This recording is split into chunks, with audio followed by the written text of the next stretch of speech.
ज्ञानेश्वरीचा 2रा अध्याय आणि भगवद्गीतेचा 54वा श्लोक सुरू होणार आहे. अर्जुन उवाच स्थितप्रज्ञस्य का भाषा समाधिस्तस्य केशव स्थितद्धि किं प्रभाषेत किमासीत व्रजेत किम. हे कृष्णा, समाधीस्थ स्थिर प्रज्ञाचे लक्षण काय आहे? स्थिर प्रज्ञ काय बोलतो, तो कसा राहतो, कसा व्यवहार करतो? भगवंतानी बुद्धियोग मिळाल्यानंतर, समाधी बोध अवस्था प्राप्त झाल्यानंतर काय होईल? आणि अर्जुना, तू असं झालं पाहिजेस असं ज्यावेळेस अर्जुनाला उद्दीपित केलं, त्यानंतर अर्जुनाला क्युरियोसिटी त्याची वाढली आणि त्यांनी भगवंताला प्रश्न विचारला, भगवंता ठीक आहे, तर स्थितप्रज्ञ झाल्यानंतर, समाधीबोध अवस्था परिपूर्णता प्राप्त झाल्यानंतर, बुद्धियोगाची सांगता झाल्यानंतर, त्याचा संपूर्ण अनुभव आल्यानंतर, हे भगवंता, त्या माणसाची लक्षणं काय असतात हो? त्याला काय प्राप्त होतं? तो कसा बोलतो, कसा राहतो, कसा चालतो, अशी क्युरियोसिटी झाली. अर्जुन म्हणाला, समगीत बाप्पासाहेबांचं, स्थिर समाधिती काय स्थित प्रज्ञ चिन्ह काय स्थित प्रज्ञ बोले कसा सांगा राहे वागे कसा पुसे पार्थ भगवंता ऋषी उकली गूढ अर्था. बाप्पासाहेबांची जी शेवटची ओवी आहे ती अगदी रहस्यपूर्ण असते. पुसे पार्थ भगवंता ऋषी उकली गूढ अर्था. आता भगवान ज्ञानेश्वर माऊलींचं निरूपण या श्लोकावर, तेथ अर्जुन म्हणे देवा हाची अभिप्रावो आगवा मी पुसेनाता सांगावा कृपानिधी. त्यावेळी अर्जुन म्हणाला, हे कृपा सागरा श्रीकृष्ण देवा, ह्या बाबतीत मी जे आपणास विचारीन त्याचा खुलासा करून सांगा. भगवंताला अर्जुन प्रश्न विचारतोय, जिज्ञासा उत्पन्न झालेली आहे. आणि शिष्याला ज्यावेळी जिज्ञासा उत्पन्न होते, कोणी म्हणतं विचारूच नाही, असं नाही आहे. कोणी म्हणतं मागू नये. निरूपण म्हणजे काय करावं या संभ्रमात अनेक जण असतात.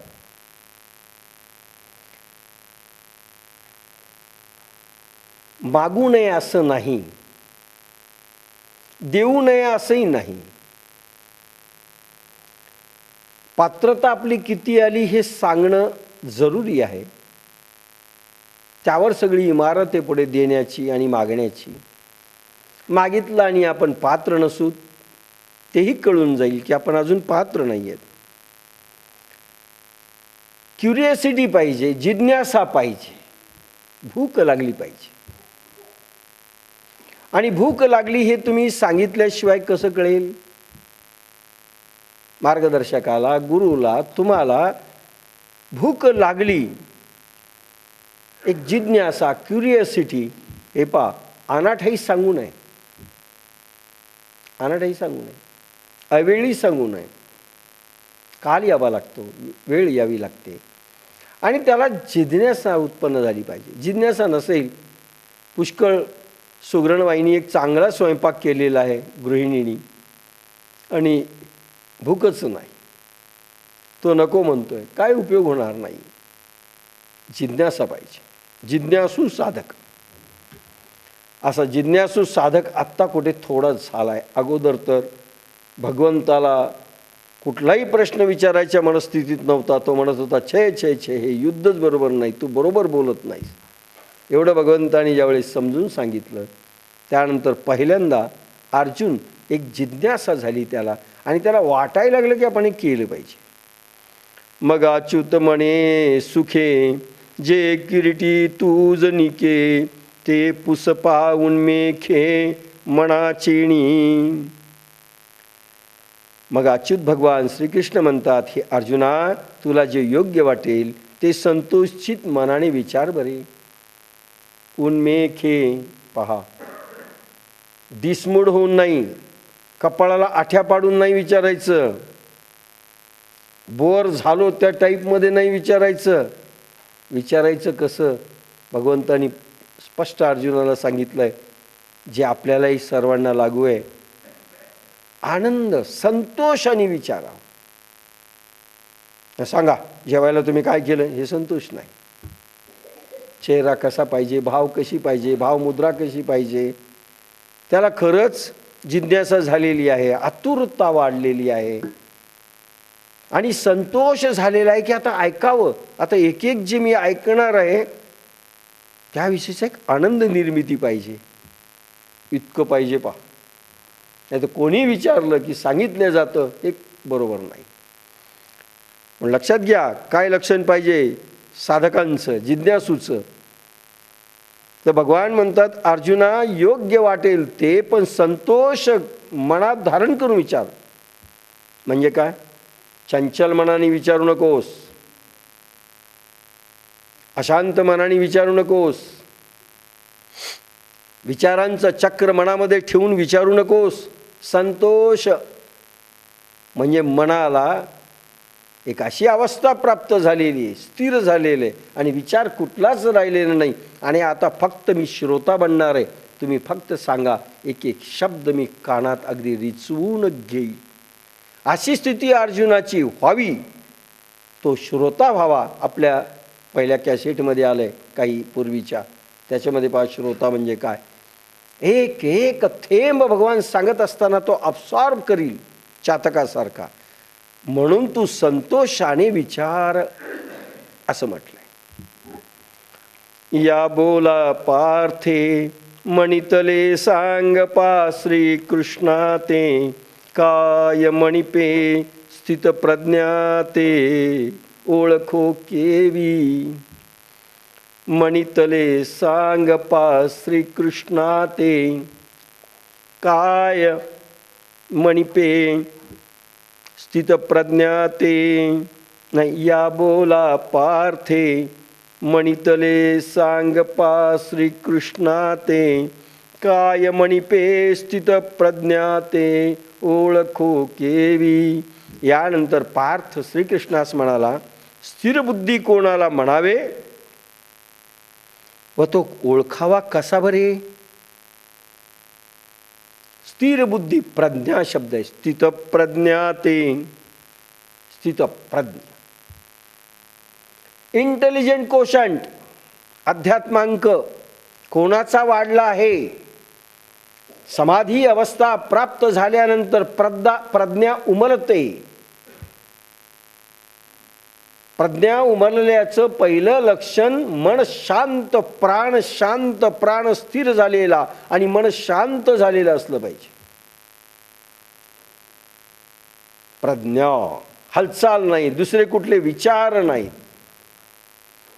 स्थिर प्रज्ञ, स्थित प्रज्ञ,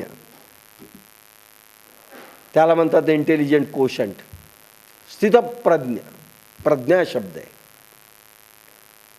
प्रज्ञा ज्याची स्थिर झाली, मन प्राण स्थिर झालेलं आहे, अवात श्वसन उत्पन्न झालेलं आहे, समाधी बोध अवस्था प्राप्त झालेली. इंटेलिजंट कोशंट नाही, आपलं स्पिरिच्युअल कोशंट परिपूर्ण रीतीने प्राप्त झालेला आहे. Not only intelligent quotient, spiritual quotient. तर कोणाला म्हणावे? म्हणजे इंटेलिजंट नाही, स्पिरिच्युअल कोशंट वाढल्यानंतर म्हणजेच समाधी बोधावस्था प्राप्त झाल्यानंतर हा स्पिरिच्युअल कोशंटवाला माणूस स्थितप्रज्ञ झालेला कसा वागतो, कसा बोलतो आणि त्याची लक्षणं काय हे सांगा. आपल्यात ती लक्षणं आली तर समजायचं आपण प्रज्ञा, स्थिर प्रज्ञा, समाधी प्रज्ञा, धारणा प्रज्ञा आणि ऋतुंबरा प्रज्ञाकडे चाललेलो आहोत. दॅट इज स्पिरिच्युअल कोशंटचे प्रकार येते.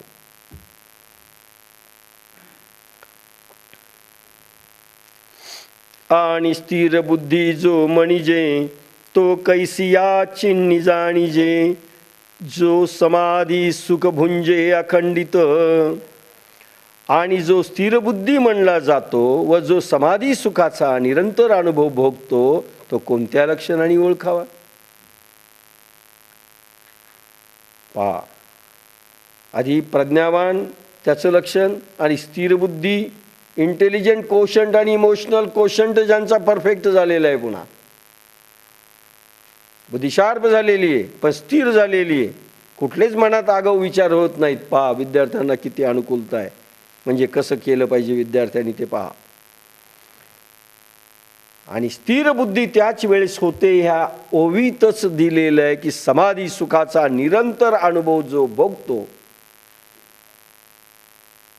त्याची स्थिर बुद्धी. नाही तर बाकी अशांत बुद्धी, मन लागत नाही, बस एकच असतं, मन न लागणे.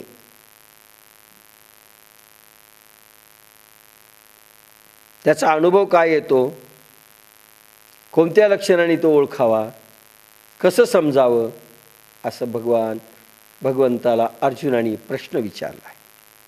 तो कवणे स्थिती असे कैसे निरूपे विलसे देवा सांगावे है ऐसे लक्ष्मीपती. हे देवा लक्ष्मीपते, तो ज्ञानबुद्धियोगी स्थितप्रज्ञ कोणत्या स्थितीत असतो, कोणत्या रूपाने वागतो हे सांगा. कोणत्या रूपात वागतो, त्याचे ड्रेस कसे असतात, त्याचा स्वभाव कसा असतो, त्याची गुणसंपदा काय असते, भगवान सांगाल का, सांगा. तव परब्रह्मावतरण जो षडगुणाधिकारण तो काय ते श्री नारायण बोलत असे. तव परब्रह्म अवतरण,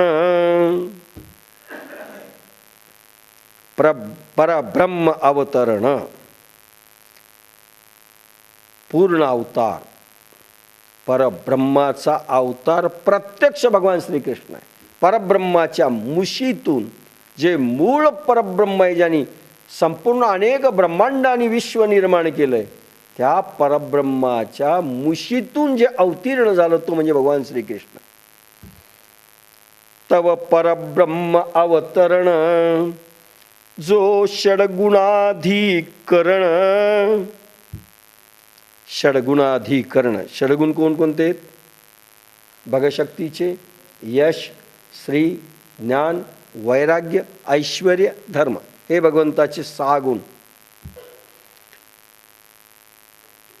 तो काय, हे भगवान स्वतः यशस्वी, ज्ञान, वैराग्य आणि ऐश्वर्य, धर्म, भगवंताच्या 6 शक्ती आणि अजून अनंत शक्ती घेऊन भगवान प्रगटलेले आहेत. त्या भगवंताला अर्जुन म्हणतोय, भगवंता तो काय ते श्री नारायण बोलत असे. अवतार तो नारायण श्रीकृष्ण, तो त्या ठिकाणी काय बोलू लागला. प्रजाहती यदा कामान सर्वान पार्थ मनोगतान आत्मनेवात्मना तुष्ट स्थित प्रज्ञस्तदोचते. जेव्हा मनातील सर्व इच्छांना सर्व प्रकारे सोडतो, आत्म्यातच आत्मरूपाने संतुष्ट झालेला असतो, त्यावेळी तो स्थितप्रज्ञ म्हटला जातो. समगीत बाप्पासाहेबांच्या या श्लोकावर मनातील काम सर्व झाले सर्वता अभाव आत्म्यातच राही तुष्ट स्थितप्रज्ञ जाणी श्रेष्ठ. म्हणे अर्जुना परियेसी जो हा अभिलाष प्रौढ मानसी तो अंतराय स्वसुखेसी करीत असे. देव म्हणतात, अर्जुना ध्यान दे, मनामध्ये जी बलवान इच्छा असते ती आत्मसुख उत्पन्न करण्याला फार मोठे विघ्न करणारी असते. भगवंतांनी पहिलं प्रिन्सिपल सांगितलं की नीट ऐक अर्जुना, सर्व इंद्रियांचे कान करून ऐक. पहिलं काय सांगितलं, मनामध्ये जी बलवान इच्छा असते ती आत्मसुख उत्पन्न करण्याला फार मोठे विघ्न करणारी असते. आपल्याला साधनेला बसवत नाही. आपल्याला दिलेल्या साधनेचा आपल्याला काही उपयोग होत नाही. आपण कुठलेही धडे गिरवत नाहीत, कुठलेही प्रयोग गिरवू वाटत नाही. त्याचं कारण काय? मनात एक अजून दुसरी बलवान इच्छा आहे, जी संसाराची असेल, जी कनककांता कीर्तीची असेल, कुठलीही असो, ती सर्वात मोठा अडसर आहे. भगवंतानी अर्जुनाला पहिले प्रश्न टाकले, हे असं जर व्हायचं असेल तर मनातली जी बलवान इच्छा असते कुठल्याही कामाची, ती मात्र अडसर होऊ नये. तीच अडसर होत असते. आपल्यालाही लागू पडतं. पाहून घ्या, नीट समजून घ्या एक एक वाक्य, तर आपल्याला सगळा उलगडा होईल. जो सर्वदा नित्य तृप्त अंतःकरण भरित परिविषया माझी पतित जेणे संगे कीजे. जो सर्वदा नित्य तृप्त अंतःकरण भरित परिविषया माझी पतित जेणे संगे कीजे. कोणता योगी? जो इथं संबोधन जे आलेलं आहे, मागचा रेफरन्स बुद्धियोगी. जो ज्ञान बुद्धी योगी भक्त कशामुळे समाधी अवस्था प्राप्त झालेली आहे? समाधीमुळे निरंतर तृप्त असतो. त्या तृप्तीमुळे त्याचे अंतःकरण सुख संतोषाने भरलेले असते. परंतु अशा भक्ताचे देखील ज्या कामाच्या संगतीने विषयामध्ये पतन होते. लक्षात घ्या, बुद्धियोग मिळाला अर्जुना, समाधी सुखाचा अनुभव येऊ लागला. निरंतर समाधी सुखांचा अनुभव तो योगी घेऊ लागला. पण चुकून कामना वासना पुन्हा निर्माण होऊ शकते.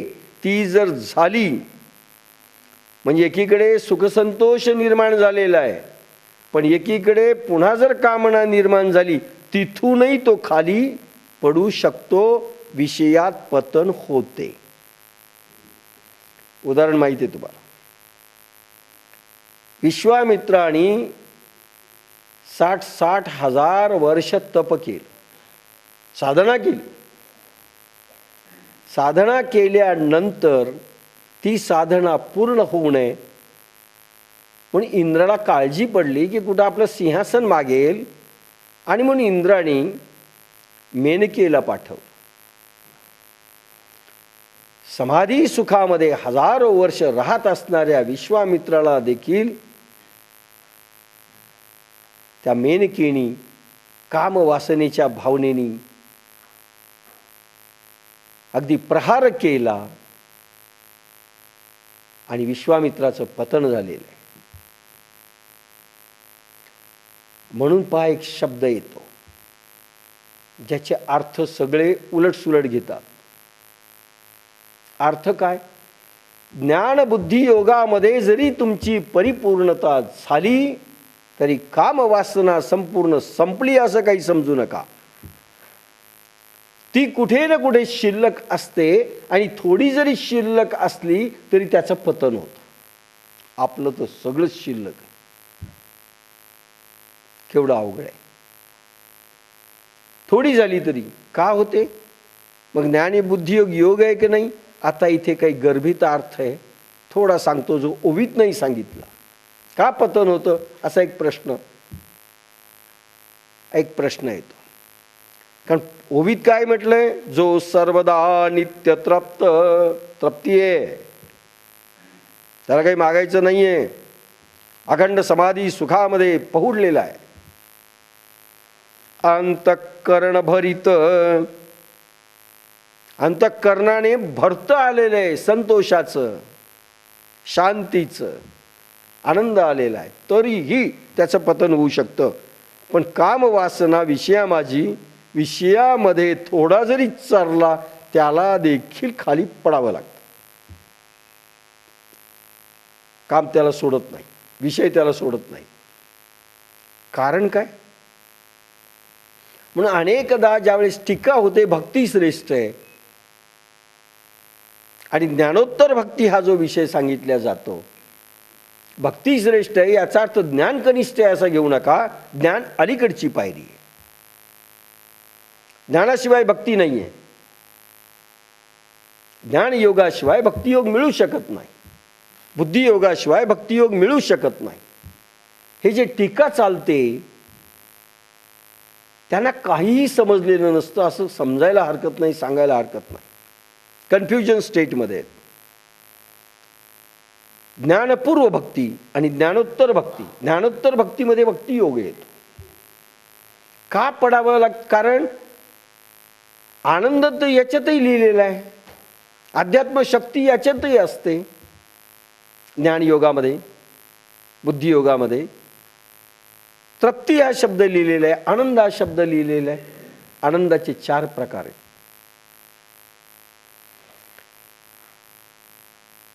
ज्ञान स्वरूपाचा म्हणजे ज्ञान योग मिळाल्यानंतर, आत्मज्ञान झाल्यानंतर जो आनंद मिळतो त्याला स्वरूपानंद म्हटलंय.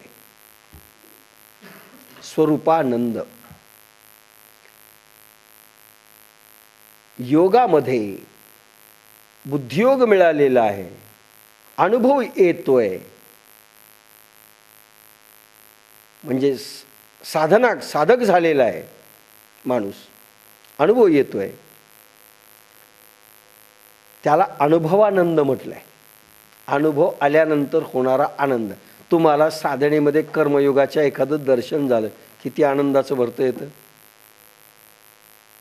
आनंदे भरित, आनंद उसळतो. काही विद्युत करंट्स जास्त चालायला लागले शरीरामध्ये, धारणा प्रवाह व्हायला लागले बुद्धीकडे.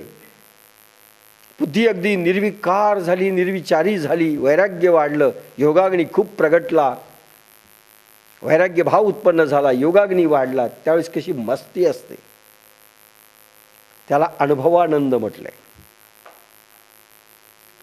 स्वरूपानंद, अनुभवानंद. पण भक्तीमध्ये ज्यावेळेस तुम्ही वळाल त्याच्यानंतर लीलानंद. भक्तीमध्ये पुन्हा 2 प्रकार, लीलानंद आणि प्रेमानंद. लीलानंद अलीकडे भगवंताच्या लीला म्हणून तुम्हाला फार गोड वाटतात. कृष्णाने जो केलं चोऱ्या, गोपिकांची छेडछाड, लीला, भगवंताच्या लीला, लीलानंद. आणि नंतर ज्या राधिकेसारख्या गोपिका आहेत त्या प्रेमानंद. आता सगळा तो भाग नाही सांगत, पण प्रेमानंद आणि लीलानंदामध्ये कामवासना हळूहळू समाप्त होते. त्याच्या अगोदर थोडी का असेना शिल्लक राहते. का स्वरूपानंदामध्ये, अनुभवानंदामध्ये एवढाच फरक आहे की मन आता प्रभूमध्ये लागायला लागलंय, साधनेमध्ये रममान व्हायला लागलं, स्वरूप दिसायला लागलं. पण टिकत नाहीये, कारण अनुभव कमी झाले, आनंदही कमी होतो. पूर्वी आम्हाला खूप साधनेमध्ये आनंद यायचा, कारण आम्हाला अनुभव खूप होते. अनुभव सारखा वाढत गेला, आनंद वाढत जातो. अनुभव कमी झाले, श्रद्धा कमी झाली की अनुभव कमी होतो. अनुभव कमी झाले की अनुभवानंदही कमी होतो. आणि म्हणून लीलानंद पाहिजे व्यवहारामध्ये, साधनेमध्ये. लीला चरित्र ते उच्चारावे, देवे केले गोकुळी, देवे केले गोकुळी, देवे केले गोकुळी. का? लीलानंद. ठुमक चलत रामचंद्र, बाजे पैंजणिया. किती छान वाटतं. भगवान कृष्ण किंवा भगवान राम ठुमक ठुमक असं पैंजण बांधलेले आहेत, पायामध्ये नुपुराचे झंकार आहेत आणि पावलं टाकतायत, छुम छुम वाजतायत. ही लीला. माणूस रम्मान होतो. छोटा मुलगा ज्यावेळेस लीला करतो, वाकडं तिकडं बोलतो, हातवारे करतो, किती आनंद होतो. तो लीला आनंद. आणि त्याच्यापुढे प्रेमानंद आहे. आता त्याचं फोड नको आता. जो सर्वदा नित्य तृप्त, जरी समाधी अवस्था प्राप्त झाली, जे परिविषया माझी पतित, जो सर्वदा नित्य तृप्त अंतःकरण भरित, परिविषया माझी पतित जेणे संगे. पण विषयामध्ये केव्हाही पतन यांचं होऊ शकतं. साधनेमध्ये प्रेम उत्पन्न झालं, भगवंताशी फक्त तुम्ही जोडल्या गेलेले, अजून मन लागलंय, पण पतन होऊ शकतं. आणि मन भक्ती पाहिजे असते, असा गर्भित अर्थ आहे याच्यामधला. म्हणजे संगतीमध्ये पतन होऊ शकतं. अनेक संप्रदायांनी भक्तीला मायनसच केलं. जैन आणि बुद्धांनी भक्तीला मायनस केलं. त्यांनी उचललं नाटक तीर्थंकरांचं आणि यांनी उचललं सिद्धपुरुषांचं. व्यवहारामध्ये भक्ती अत्यावश्यक आहे. जे अखंड 12 वर्ष साधनेमध्ये राहिले आणि नंतर अखंड साधनेमध्ये राहिले, त्यांचं वेगळे पण नाहीच आहे. ज्ञान बुद्धी योग असो की भक्ती योग एकत्रच होऊन गेलं, फोड नाही. पण बाकीचे विषयामध्ये लोकांना, विषयामधील लोकांना पतन होऊ नये म्हणून जरुरी आहे भक्तीची जोड. भगवान शुकाचार्य आपण जर करायला गेलो तर नाही जमणार. आणि भगवान शुकाचार्यांचंही असंच झालंय, लक्षात घ्या. मातेच्या गर्भामध्ये ज्यांनी साधना केली, संसारात आल्यानंतर पतन पावेल म्हणून जे आले नाहीत बाहेर, कोणी 12 म्हणतं, कोणी 16व्या वर्षाच्या वयामध्ये नंतर प्रगट झाले मातेच्या गर्भातनं. एवढा मोठा एकदम बालकच निर्माण झाला, लहान झालीच नाहीत आणि निघून जाऊ लागले. संसाराचा वारा लागू नये, आपलं पतन होऊ नये. आणि समाधीमध्ये ज्यावेळेस वनामध्ये जाऊन खूप समाधीस्थ अवस्थेत राहिले तरी रेस्टलेस राहिले, कारण व्हॅक्यूम निर्माण झाला. प्रेम प्रगट झालं नाही. आनंद प्रगटलाय पण प्रेमानंद नाहीये, अनुभवानंद आहे, लीलानंद नाहीये. आणि पुन्हा भगवान व्यासांकडे आले की पिताजी, मी इतका वैराग्यशील असताना अजूनही मी रेस्टलेस काय?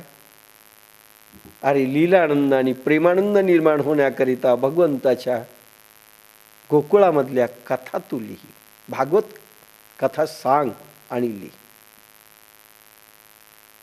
आणि मग भागवत सांगायला त्यांनी सुरुवात केलेली आहे.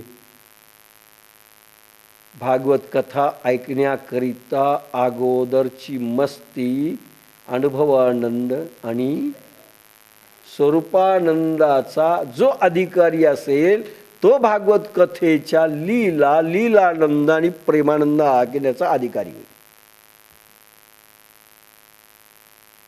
एरवी मजा, एंटरटेनमेंट राहील, बाकी काही नाही. थोडासा परिणाम होईल, फार नाही. परी तो काम सर्वथा जाये, जयाचे आत्मतोषी मन राहे, ते तोची स्थित प्रज्ञ होय पुरुष जाणे. पहिल्यांदा भगवान शंकराचार्यांनी देखील म्हटलेलं आहे. भक्तीला पहिल्यांदा निकृष्ट मानलं होतं भगवान शंकराचार्यांनी, आणि नंतरचे ज्यावेळेस काही साहित्य आलं त्याच्यामध्ये स्पष्ट म्हटलं, नाही नाही, भक्ती मस्त आहे.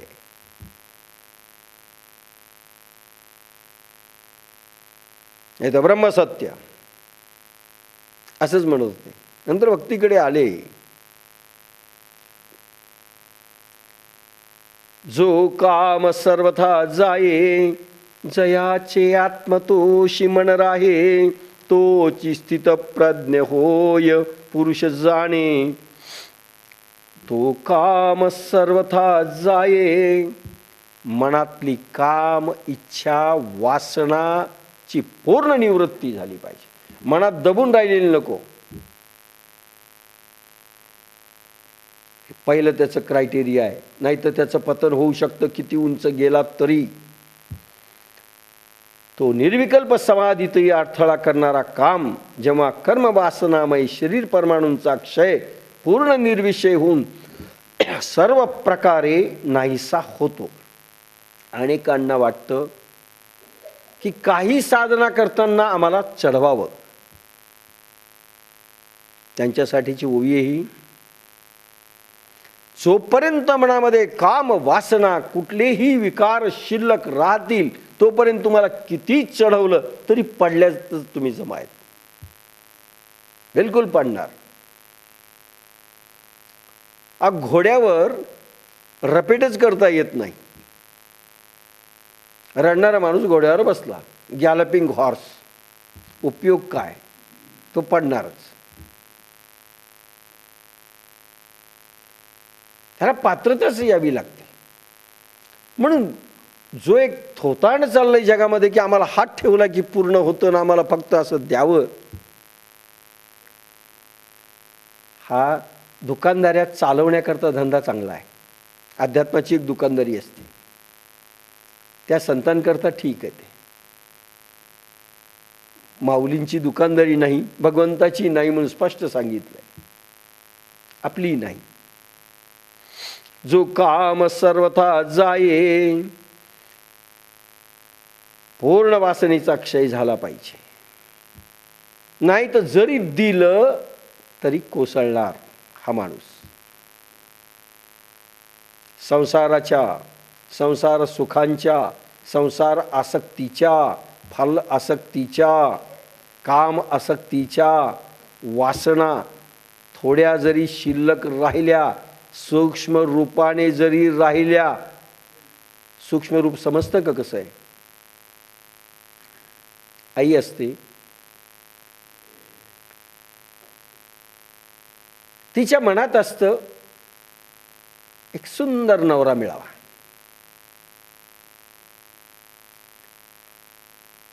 आणि मिळालेलं नसतं. कॉलेजमध्ये, हायस्कूलमध्ये स्वप्न रंगवलेली असतात, असा असावा, आणि नेमका तो तसा मिळत नाही. एक दुसरं एक स्वप्न असतं की त्याने आपल्याला कसं वागवावं, किती रिस्पेक्ट द्यावा, किती प्रेम करावं, काश्मीर टू कन्याकुमारी नेहमीच घेऊन जावं, काय काय असेल ते स्वप्न. साड्या, सुखाची साधनं त्यांनी अगदी सारखी द्यावी, प्रोव्हाइड करावी. रोज व्हॅलेंटाईन डे असावा, असं काही स्वप्न एक रंगवलेलं असतं. मेडिकल मिळालं पाहिजे असंही वाटतं. वडील बिचारे आर्थिक परिस्थितीत नडलेले असतात, ते फीस भरू शकत नाही, नाही मिळालं, ती एक इच्छा दबलेली असते. मग ही लग्न होऊन जाते, आपल्या मुलीमध्ये ती पाहते, सारखी मुलीला मारते, मुलाला मारते. तुम्ही हे झालं पाहिजे का? मी करू शकले नाही, माझ्या याच्या दबलेली जी वासना आहे ती बाहेर येते. नवरा समजा खराब मिळाला असेल, सायकॉलॉजी काय म्हणते सांगतो, मनपसंद नाही मिळाला, त्याला पाहिल्यानंतर नाचे मेरा मनमोर असं नाही झालं,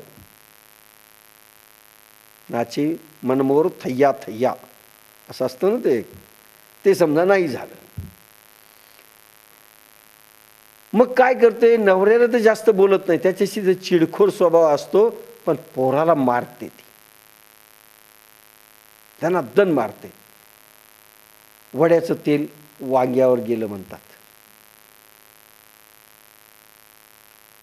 म्हणजे आपले स्वप्न दुसऱ्यामध्ये आकाराला यावेत, साकार व्हावेत, अशी तिची सुप्त इच्छा असते. ही सुप्त इच्छा देखील बाधक ठरते. तुम्ही तिला विचारलं, ज्ञानेश्वरीला काय येत नाही? मुलगी 12वीत, मुलगी 11वीत. कारण ती स्वप्न आकाराला तिच्यामधून आणण्याचा प्रयत्न करते. कशी येईल ती? साधनेला बसली तरी तिला मुलगी दिसेल. आपला संसार सुखाचा झाला नाही, त्या मुलीचा संसार सुखाचा व्हावा हे स्वप्न घेऊन ती ज्यावेळेस अशी दबलेलं स्वप्न असतं आणि ज्यावेळेस ते असं स्वप्न बाहेर येतं त्यावेळेस ती साधना करू शकत नाही.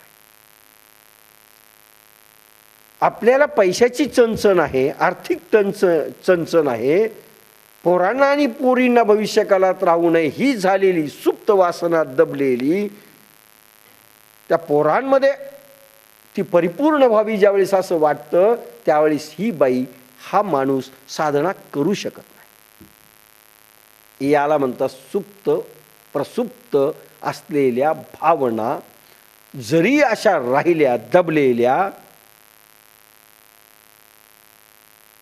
तर त्याचा परिणाम अध्यात्म, याच्यातून तुम्ही किती उंच गेले तरी पडू शकता किंवा तुम्ही जाऊही शकत नाही. तो काम सर्वथा शब्द आहे. सर्वथा म्हणजे अगदी सूक्ष्म मनामध्ये जरी असेल तो देखील गेला पाहिजे. कर्म वासनामय शरीर परमाणूंचा क्षय व पूर्ण निर्विषय होऊन सर्व प्रकारे नाहीसा होतो. सर्व प्रकारे नाहीसा झाला पाहिजे तो काम. नाही म्हणजे नाही. तेव्हा त्या भक्ताची मनबुद्धी शक्ती स्थिर अव्यय आत्म्यात बुडी देते. सूक्ष्म प्रसुप्त दबलेल्या थोड्या देखील वासना शिल्लक राहता कामा नये. तर हे भांडार मिळू शकतं, पुढे गती मिळू शकते, होऊ शकते. तेव्हा त्या भक्ताची मनबुद्धी स्थिर अव्ययात्म्यात बुडी देते. तेव्हा समाधी ध्यानाला तो योग्य होतो, नभे खाली पडत नाही आणि स्थिर बुद्धी होते. इंटेलिजंट कोशंट वाढण्याकरिता पोरांना पहिल्यांदा इंटेलिजंट आणि इमोशनल कोशंट त्यानंतर वाढण्याकरिता स्थिर बुद्धी असणं जरुरी आहे. आणि स्थिर बुद्धी करता कुठल्याही काम लहरी, वासना लहरी आणि विकार लहरी शिल्लक राहता कामा नये. अभ्यास ज्याला करायचा असेल. पण आपल्याकडे जी 2 मुलं आली तर सुहास मोंढे, दिवाळी नाही, दसरा नाही, आई नाही, वडील नाही, कुठे जाणं नाही, कुठे येणं नाही, कॅन्टीन नाही, मुलीकडे पाहणं नाही, चिटचॅटिंग नाही, इकडे तिकडे पाहणं नाही, विकाररहित अवस्था झाल्यानंतर इंटेलिजंट कोशंट आणि इमोशनल कोशंट त्याचा वाढला, बुद्ध्यांक आणि भावनांक. मुंबईचा मुलगा परवा शिबिरात जो आला, काय ना, बोराडे, हा मेडिकलचा मुलगा आल्यानंतर अनेकांनी त्याच्याकडे पाहिलं. मी बोलत असताना, काही करत असताना तो इकडे तिकडे देखील त्यांनी पाहिलं नाही. मी कोणाला संबोधून काही बोललो तर त्याच्याकडेही त्यांनी पाहिलं नाही. मला पहिल्यांदा पाहायला मिळालं की स्थिर बुद्धीचं लक्षण कसं असतं. मान हल्ली नाही, बुबळं हल्ले नाहीत, इकडे तिकडे पाहिलं नाही, काही नाही, हसला नाही, चिटचॅटिंग नाही, कोणाला हे देखील विचारलं नाही, तुझं नाव काय, माझं नाव काय, मी माझं सांगतो, होय, काही नाही. धैर्य लागत असतं, स्थिर बुद्धी लागत असती आणि विचार शून्यता लागत असते. 3 गोष्टी महत्त्वाच्या आहेत जे इथं सांगितले. विकार आणि विचार शून्यता, स्थिर बुद्धी आणि नंबर 3 धैर्य.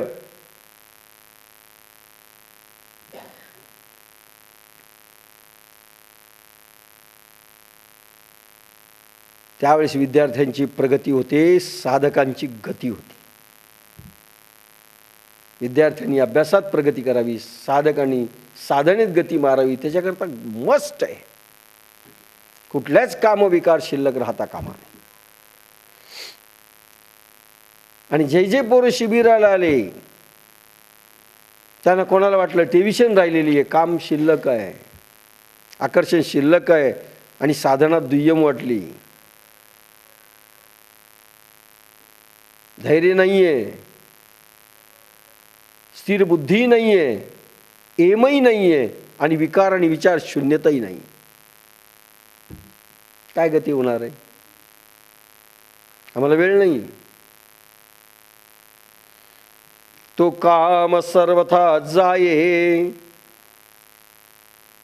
जयाचे आत्मतोषी मन राहे. Intelligent quotient, emotional quotient, spiritual quotient वाढण्याकरिता काय आवश्यकता आहे भगवान सांगत चाललेले. तो काम सर्वथा जाये, जयाचे आत्मतोषी मन राहे. तोची स्थित प्रज्ञ होये, पुरुष जाणे. जो इंटेलिजंट कोशंटला परफेक्ट झालेला आहे, विकाररहित अवस्था, धैर्य, विचार शून्यता आणि स्थिर बुद्धी, स्फटिकासारखी शुद्ध शरीर, शरीरही शुद्ध पाहिजे, मन शुद्ध आणि बुद्धी शुद्ध.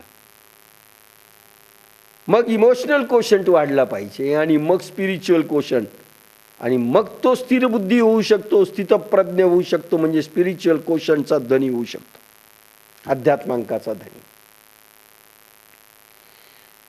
तो निर्विकल्प समाधीतही अडथळा करणारा काम जेव्हा कर्मवासनामय शरीर परमाणूंचा क्षय व पूर्ण निर्विषय हो. पोरं अभ्यास करत नाहीत, मुली दिसतात आणि मुलींना पोरं दिसतात. वाईट वाटलं, एक लेख वाचला मी.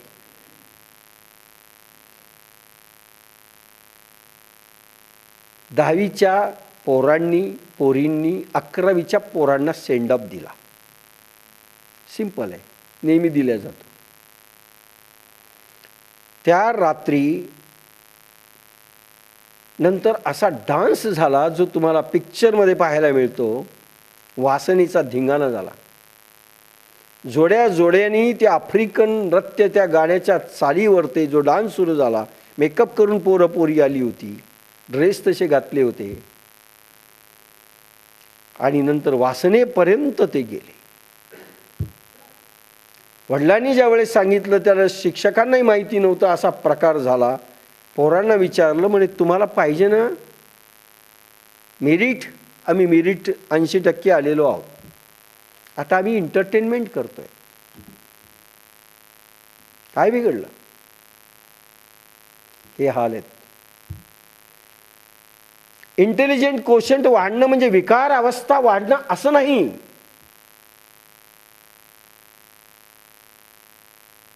विकारांचं थैमान, कामनेचं थैमान, वासनेचं थैमान म्हणजे इंटेलिजंट कोशंट वाढला नाही. इमोशनलही नाही, स्पिरिच्युअलही नाही. सध्या काय चाललंय ते सांगितलंय. किती काम करायचंय भगवान जाणे.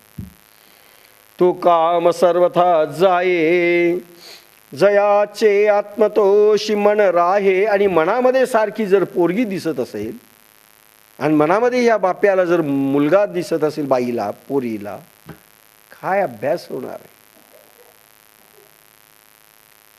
वडिलांनी किती पुस्तक काढून दिली, तो उपयोग काय? कारण चर्वंतर्पण न केल्यामुळे कामवासना वाढते. कामवासना वाढले की विकार वाढतात, विकार वाढले की इंद्रिय बेचूट होतात, बेलगाम होतात. आणि अभ्यास का करत नाही हा बाप आपल्या पुत्राला सांगतो, उपयोग काही नाही, हे कधी होणार नाही. पण किती अभ्यास करतो याच्यापेक्षा कामविकार त्याची शमन किती झालेली आहेत. मन स्थिर होण्याचे कोणते प्रयोग आपण तो करतोय किंवा आपण दिलेले आहात. धैर्य धारण करण्याचे कोणते प्रयोग दिले आणि विचार शून्यतेचा काय प्रोग्राम त्याला दिला गेलेला आहे आणि त्याची गती काय, त्याच्यावर सर्व अवलंबून आहे.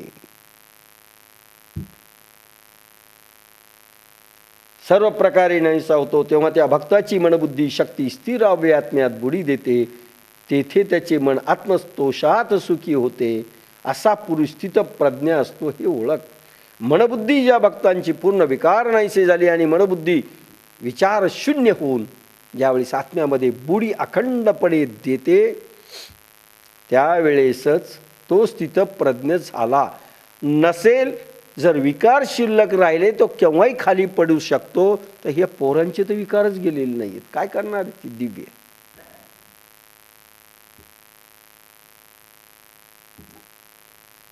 अनेक पोरांनी कबूल केलं की आम्हाला असं आहे, आणि म्हणून आपण कामवासना कशी संपवायची नवनवीन प्रयोग आपण देत आहोत.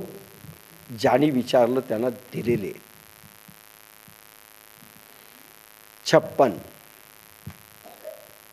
56वा श्लोक.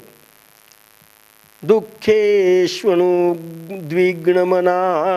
सुखेषु विगतस्पृहा वितराग भय क्रोध स्थितधीर्मुनिरुच्यते.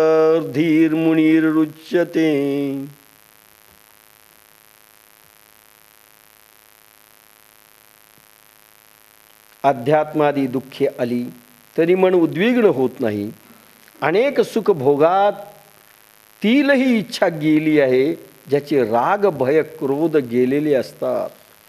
साधनेमध्ये अभ्यासाची गती घ्यायची असेल, व्यवहारामध्येही अध्यात्माची किंवा व्यवहाराची गती घ्यायची असेल, आणि विद्यार्थ्यांनी देखील अभ्यास करायचा असेल, तर काय स्थिती आली पाहिजे हे एकदा भगवान सांगतायत. तुम्ही नीट ऐका. नाही दुःखात उद्वेग, नाही सुखात त्या राग. गेले राग भय क्रोध, स्थिर बुद्धी झाला सिद्ध. नाही दुःखात उद्वेग, नाही सुखात त्या राग. गेले राग भय क्रोध, स्थिर बुद्धी झाला सिद्ध. अगोदर मी काही लक्षणं तुम्हाला वाचून दाखवतो, ज्या ओव्यात येणार आहेत. एकत्रितपणे पहिल्यांदा दाखवतो, मग ओव्यात ते प्रत्येक येतील, त्यावेळेस तुम्हाला त्यावेळेस कळेल. स्थित प्रज्ञ किंवा स्थिर बुद्धी भक्तांची लक्षणे. नंबर 1, तो निरंतर तृप्त पाहिजे. समाधीमुळे संतोषाने तृप्त झालेला तो असतो. निरंतर तृप्त, संतोषाने तृप्त पहिलं पाहिजे. दुसरं लक्षण, काम वासना क्षय पूर्ण होतो. काम वासना पूर्ण क्षय झाला पाहिजे व मनबुद्धी आत्म्यात बुडी घेते.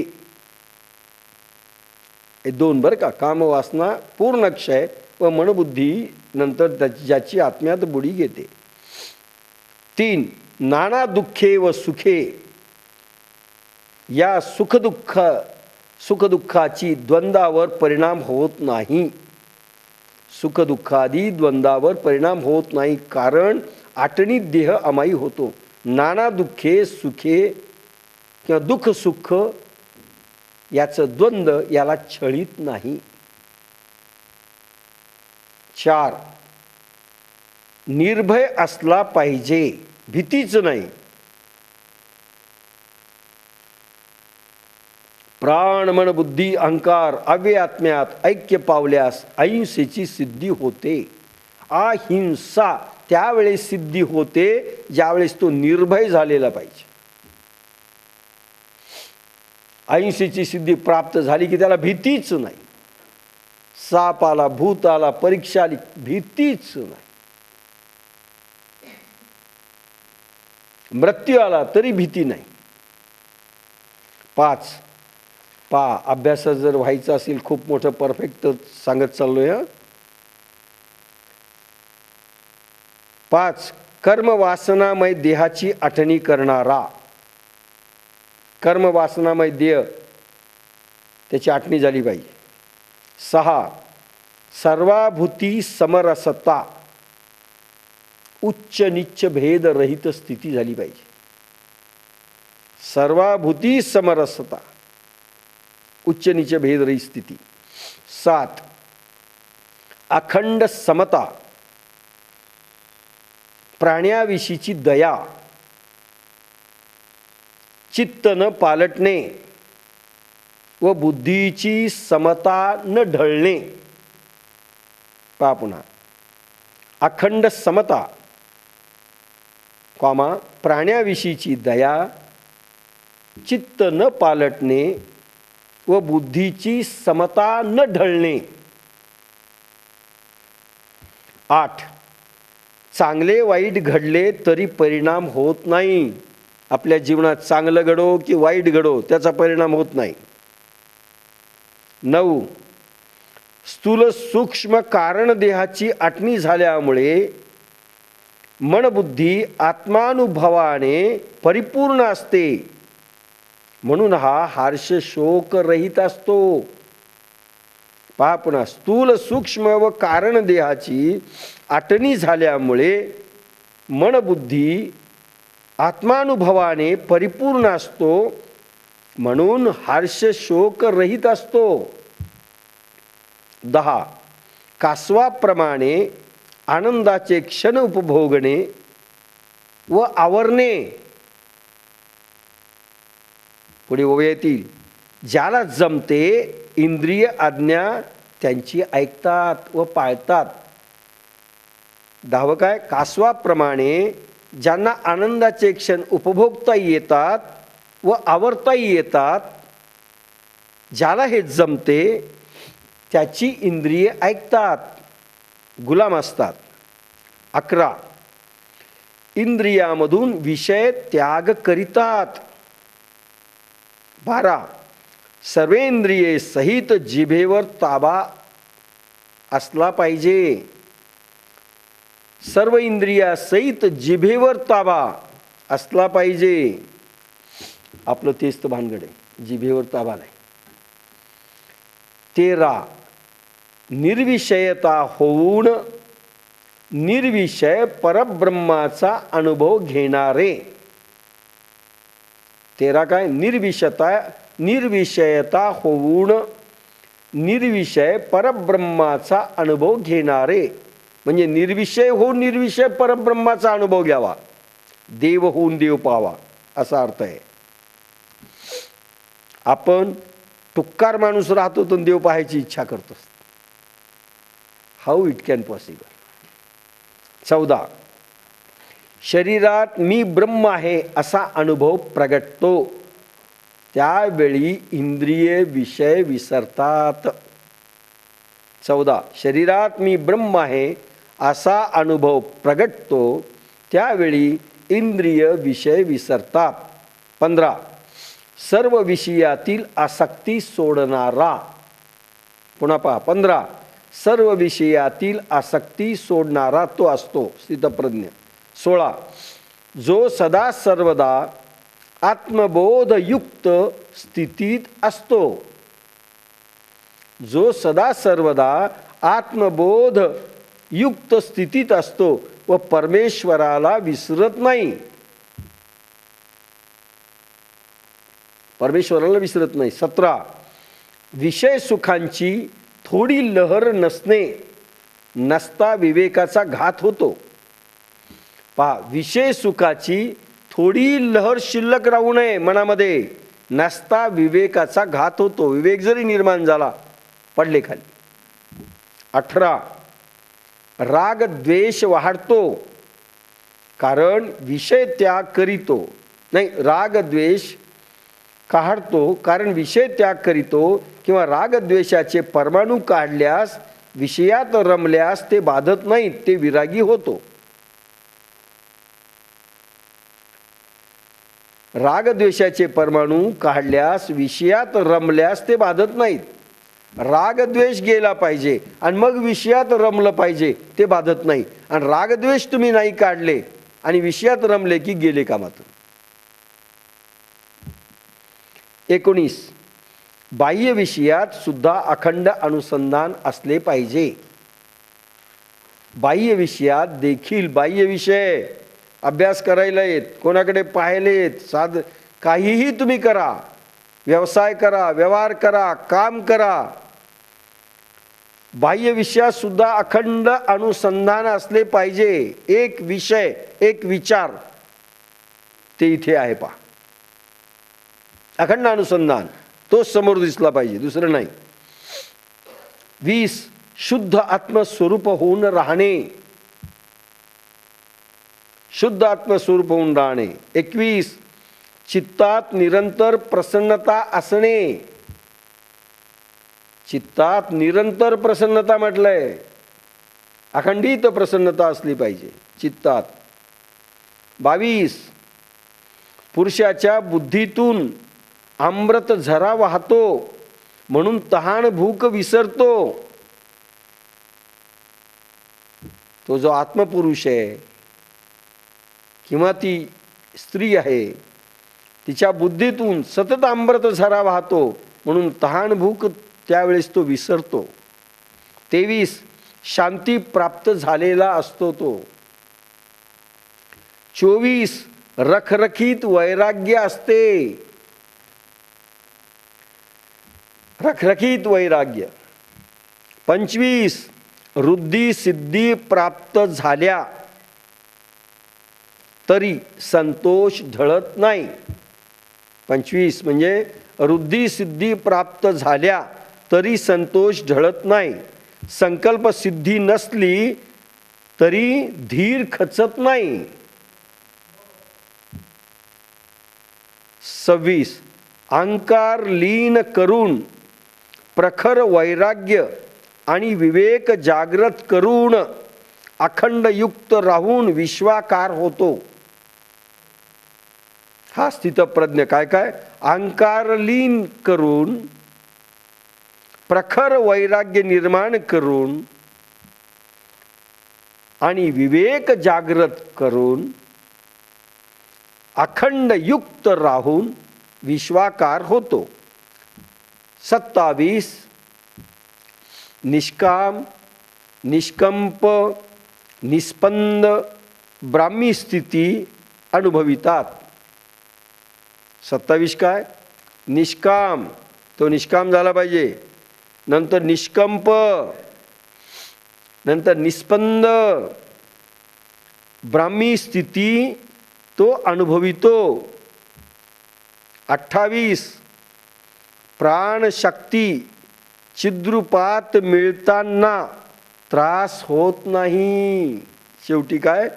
प्राणशक्ती चिद्रूपात परब्रह्म परमात्म्यात मिळताना त्रास होत नाही. मरताना म्हणजे समाधी घेताना, मरताना त्रास न झाला पाहिजे. चिद्रूपात मिळताना ऑक्सिजन लावले, बाटल्या लावल्या, तर भानगडी झालं, संपलं. प्राणशक्ती चिद्रूपात विलीन होताना त्रास होत नाही. ह्या 28 गुणसंपदा अवस्था ज्याला होते, ज्याची होते, तो स्थिर प्रज्ञ, स्थितप्रज्ञ, प्रज्ञावान. स्थितप्रज्ञस्य का भाषा समाधीस्तस्य केशव. त्याची बुद्धी स्थिर, त्याची प्रज्ञा स्थिर, तो प्रज्ञावान, तो सिद्ध पुरुष. त्याची लक्षणं मी 28 सांगितली. आता आपण ओव्यांकडे वळू.